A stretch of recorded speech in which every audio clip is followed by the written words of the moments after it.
sebelumnya hanya surat tugas, sekarang substitusi dan ada tanda tangan dari Jokowi. Nggak benar itu, maka diusir. Ini bukti sejarah tingkat nasional, tingkat dunia, presiden diusir dari ruang sidang. Ini bukti sejarah tingkat nasional, tingkat dunia, presiden diusir dari ruang sidang. Allahu Akbar. Kemudian ini adalah bukti bahwa memang Jokowi diragukan keaslian ijazahnya, atau kalaupun ada istilah ijazahnya maka itu palsu. Izin majelis, kami sudah melihat pemanggilan resmi. Izin untuk dilakukan pemanggilan yang kedua. Tidak hadir kolom 9 bulan, menghina pengadilan. Catat PP masukkan dalam putusan. Terima kasih. Terima kasih Pak. Jadi melanjutkan izin tetap keberatan. Kebenaran material ada di 6 saksi di majelis. Kalau tidak hadir, bagaimana mencapai kebenaran material? Catat masukkan dalam putusan. Lanjut.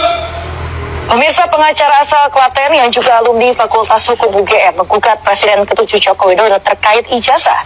Penggugat mengklaim Jokowi melawan hukum lantaran tidak pernah hadir dalam persidangan serta tidak pernah menunjukkan ijazahnya di depan publik.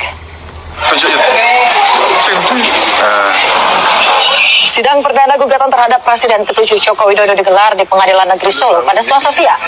Gugatan kali ini diajukan Sigit Pratomo, alumni Fakultas Hukum Universitas Gadjah Mada tahun 2000 yang berprofesi sebagai advokat dan juga kurator.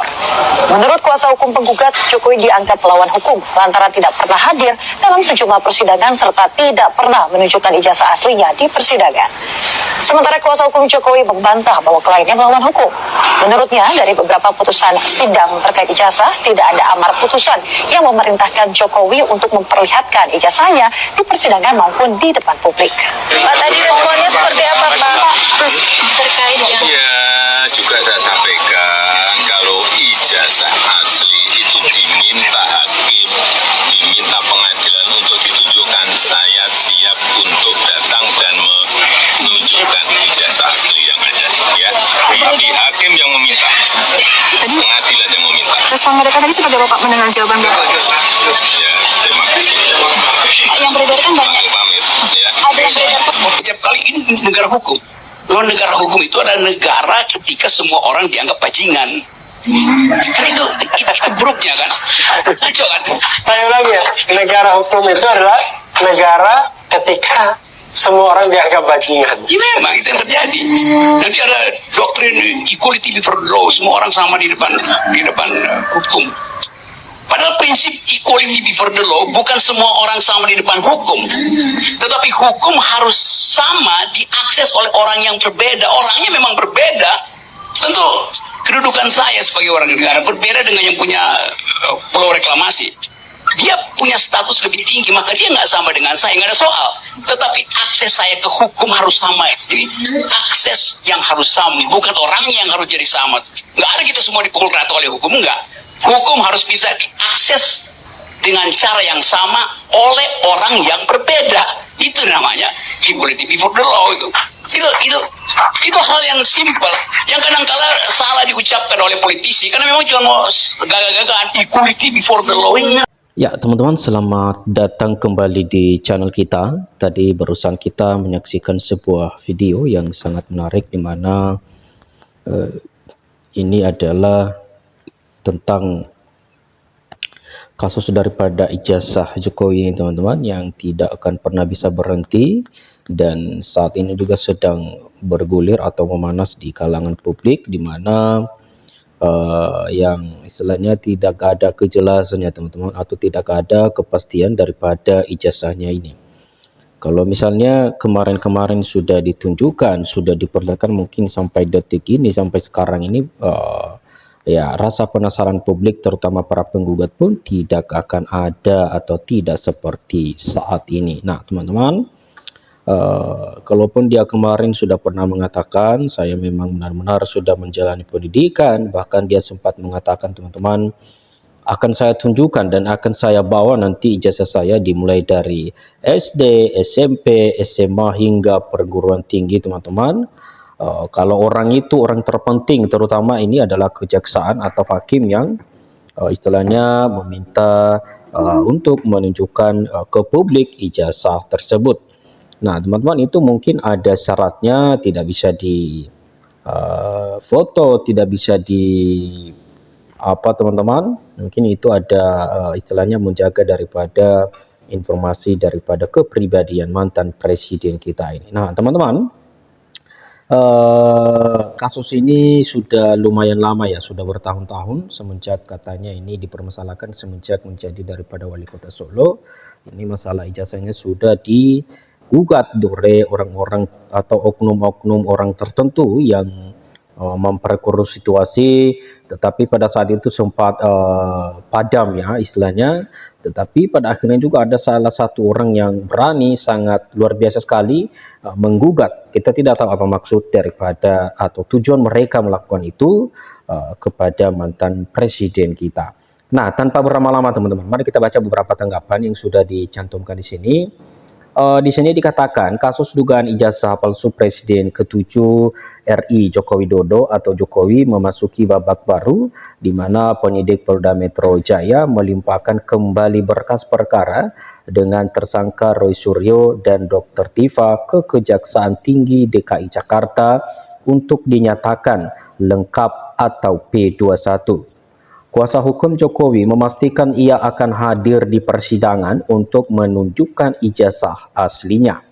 Berikut adalah rincian perkembangan terbaru kasus tersebut. Nah, teman-teman, untuk perkembangan kasus daripada ijazah Jokowi ini saya rasa semakin bergulir, dan di mana-mana pun terjadi kericuhannya oleh oknum atau segelintir orang yang istilahnya tidak suka dengan sosok Jokowi ini. Tetapi saya rasa ini hanya oknum tertentu, hanya segelintir orang teman-teman yang istilahnya tidak suka dengan sosok kepemimpinan Jokowi ini. Karena di belakangnya masyarakat banyak, saya rasa ya lumayan banyak yang mendukung daripada mantan presiden kita ini, terutama ketika dia menjadi daripada pemimpin kita setelah dia memegang daripada presiden selama 2 periode teman-teman. Dan itu saya rasa luar biasa sekali, terutama masyarakat Papua yang istilahnya sangat mengagumi lah ya sosok kepemimpinan daripada mantan presiden kita, yaitu Joko Widodo ini. Nah teman-teman, di sini sudah dicantumkan beberapa poin-poin terpenting, mari kita baca. Yang pertama, pelimpahan berkas. Berkas kasus tudingan ijazah palsu Jokowi telah dikirim kembali oleh Polda Metro Jaya kepada Jaksa Penuntut Umum atau JPU agar segera berstatus P21 lengkap dan siap dilimpahkan ke pengadilan. Yang kedua, kehadiran Jokowi di pengadilan. Tim kuasa hukum Jokowi, Yakub Hasibuan, menyatakan bahwa kliennya siap hadir dan bersaksi di dalam persidangan untuk menunjukkan langsung ijazah aslinya guna mengakhiri polemik yang ada. Poin ketiga teman-teman, ini sudah dicantumkan ya beberapa poin yang terpenting, dan ini sangat-sangat penting sekali untuk kita pahami, untuk kita telah bersama. Nanti teman-teman bisa juga memberikan tanggapan di kolom komentar. Nah, status tersangka. Dari 8 orang yang sempat ditetapkan sebagai tersangka oleh kepolisian, penyidikan untuk 3 tersangka atau Egy Sujana, Damahari Lubis, dan Rismon Sianipar telah dihentikan SP3. Sementara itu proses hukum terhadap 5 tersangka lainnya termasuk kelompok Roy Suryo dan Dr. Tifa masih berlanjut. Poin terakhir teman-teman, dinamika hukum. Di sisi lain, pihak Roy Suryo meyakini kasus ini seharusnya dihentikan demi hukum karena menilai tidak mungkin berlanjut ke P21 tanpa melanggar peraturan. Nah, teman-teman, di sini sudah kita baca ya. Silakan nanti teman-teman bisa simak pembahasan-pembahasan selanjutnya untuk bisa dimengerti dan memahami maksud daripada percakapan mereka ini. Nah, yang saya heran di sini, kenapa masih belum bisa ditunjukkan sih? Kenapa masih ragu untuk menunjukkan kalau memang itu benar-benar Anda sudah menjalani daripada pendidikan teman-teman ya?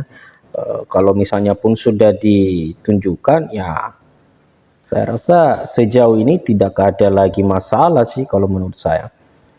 Polda Metro Jaya menghentikan kasus ijazah Jokowi dengan tersangka Rismond. Polda Metro Jaya menyampaikan perkembangan terkini terkait permohonan restoratif justice CRJ atau Rismond Nasional Sianipar, salah satu tersangka di kasus dugaan ijazah palsu Presiden ke-7 Joko Widodo atau Jokowi. Saat ini penyidik telah menerbitkan surat perintah penghentian penyidikan SP3. Penyidik telah menerbitkan surat perintah penghentian penyidikan SP3 terhadap RHS atau Rismond Sianipar pada tanggal 14 April tahun 2026. Kata di Dirkrimum Polda Metro Jaya Kombes Imam Imanuddin dalam konferensi pers pada hari Jumat lalu. Iman menjelaskan proses penghentian dilakukan setelah Jokowi menerima permintaan maaf Rismond. Rismond juga diketahui telah menemui langsung Jokowi di kediamannya di Solo di Jawa Tengah. Selanjutnya dilaksanakan pertemuan antara Rismond dan pihak Jokowi di gedung di Treskrimum Polda Metro Jaya. Pihak Jokowi menerima permintaan maaf dari Rismond. Polisi selanjutnya melakukan gelar perkara khusus untuk menentukan status hukum Rismond. Iman menegaskan penghentian perkara tersangka Rismond tidak berpengaruh pada proses penyidikan tersangka lainnya. Nah, teman-teman, luar biasa sekali apa yang barusan kita baca, dan ini sangat bermanfaat sekali untuk kita pahami bersama sehingga kita tidak salah paham. Nah, teman-teman, demikian dulu pembahasan kita di video kali ini, dan jangan lupa dong terus ya, karena ini masih ada episode selanjutnya. Sekian dan terima kasih, salam inspirasi, salam NKRI harga mati.